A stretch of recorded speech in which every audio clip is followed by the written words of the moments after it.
Hello guys, welcome to my YouTube channel. আজকের আমি চলে এসেছি ছোট্ট নতুন আর একটা ভিডিও নিয়ে। তো আজকের আমি কি ভিডিও নিয়ে আসতে চলেছি তোমরা প্রথম স্ক্রিনের থাম্বনেলটা দেখে বুঝে গেছো।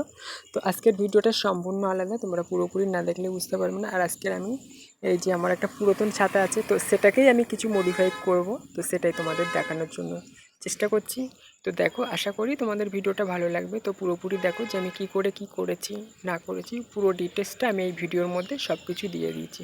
আর তোমরা যদি বুঝতে না পারো তো আমাকে কমেন্টে জানিয়ে দিও, আমি আবার নেক্সট ভিডিওতে তোমাদের আবার বুঝিয়ে বলে দেবো। তো আজকের ভিডিওটা দেখো। আর একটা কথা বলে রাখি ভিডিওর শুরুতে, যারা আমার চ্যানেলে নতুন আছো এখনও আমাকে সাবস্ক্রাইবার করোনি, তোমরা সাবস্ক্রাইবারটা করে নিও। সাবস্ক্রাইবার করলে কি হবে, আমার নতুন নতুন ভিডিওটা সবার আগেই তোমরা পেয়ে যাবে।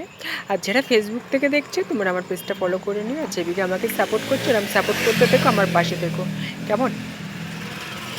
তো ভিডিও তোমরা দেখতে পাচ্ছ। তো আমার এই ভিডিওটা মানে টোটাল ফাইনালি করতে আমার প্রায় 4 দিন মতো সময় লেগেছে, কারণ এটা একদিনের কাজ নয়। আর একদিনে করলে কি বলতো, অন্য দিকের পেন্টিংটা আমার হাতে লেগে যাচ্ছে, রঙটা খারাপ হয়ে যাচ্ছে, তার জন্য আমি এটা শুকিয়ে নিয়ে তারপরে আবার ফের করলাম। কারণ আমি সাইডের লুকটা যেটা আমি দিয়েছি নিচের দিকে মানে ছাতার কানার সাইডে, এটা আমি 3টে রাউন্ড করেছিলাম, তো 3টে ফোল্ড হয়েছে, তো সেগুলোর জন্য একটা একটা ফোল্ড করে এক এক দিনে রোদ্দুরে আমাকে শুকনো করতে হয়েছিল, তার জন্য আমার 4 দিন সময় লেগেছে। আর মিডিলের অংশগুলো যেগুলো আমি ছোট ছোট মানে গুটি ফুলগুলো দিয়েছি, এগুলো আমার 2 দিন নয়, এটা একদিনেই প্রায় হয়ে গেছে। আর নিচেরটা আমার 3 দিন মতো সময় লেগে গেছে, কারণ নিচেরগুলো রাউন্ড একটা রাউন্ড করা হয়ে গেছে, তারপরে ফের যখন করতে যাইবো তো তখন আমার হাতে থেকে রঙটা লেগে যাচ্ছিলো, তার জন্য আমার সময়টা বেশি লেগে গেছে।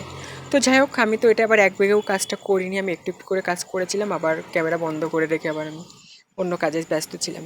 তো যখন সময় পেয়েছি তখন একটু একটু করে ভিডিওটা করেছিলাম, তো তার জন্য আমার 4 দিন সময় লেগে গেছিলো। তো এই ছিল আজকের ভিডিওটা, জানি না তোমাদের কতটা ভালো লেগেছে, তো আমাকে নিশ্চয়ই কমেন্টে জানিয়ে দিও। কিন্তু ভিডিওটা আমার খুব ভালো, মানে ছাতাটা খুব পছন্দ হয়েছে। তো আগে আমি অতটা ভালো লাগতো না, তো যাই হোক ছাতাটা পুরনো হয়ে গেছে আর রঙটা কেমন একটা হয়ে গেছিলো। তো আমি যখন এই পলকাগুলো করেছি তারপরে দেখছি ছাতাটা আমার পুরো নতুন হয়ে গেছে। তো এই ছিল আজকের ভিডিওটা। তবে ছাতাতে কোনো আর্ট করতে গেলে না অনেকটাই মানে কী বলা যায়, খুব কষ্টজনক কাজ। মানে যখন এটাতে আমি তুলি টানছি তো তুলিটা ডেবে ডেবে যাচ্ছে, মানে নিচেই সাপোর্ট দিতে হচ্ছে আমার হাত দিয়ে, আর নিচে যখন সাপোর্ট দিচ্ছে আমার রঙের মানে পাত্রটা আমি আবার ধরতে পারছি না।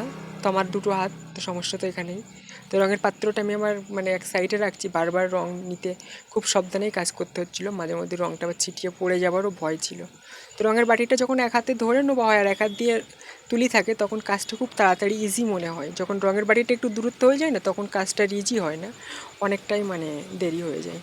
তো যাই হোক, তোমরা দেখতে পাচ্ছ পুরো আমার ফাইনালি হয়ে গেছে। ভিডিওটা কিন্তু 2 মিনিটে করেছি বলে এই নয় যে আমার 2 মিনিটে ভিডিওটা কমপ্লিট হয়েছে, ভিডিওটা আমার সত্যিই 4 দিন টাইম লেগে গেছে। তো যাই হোক, আজকে ভিডিওটা আমি এখানেই শেষ করছি। হ্যাঁ, আর তোমাদের সঙ্গে আমার দেখা হচ্ছে নেক্সট ভিডিওতে।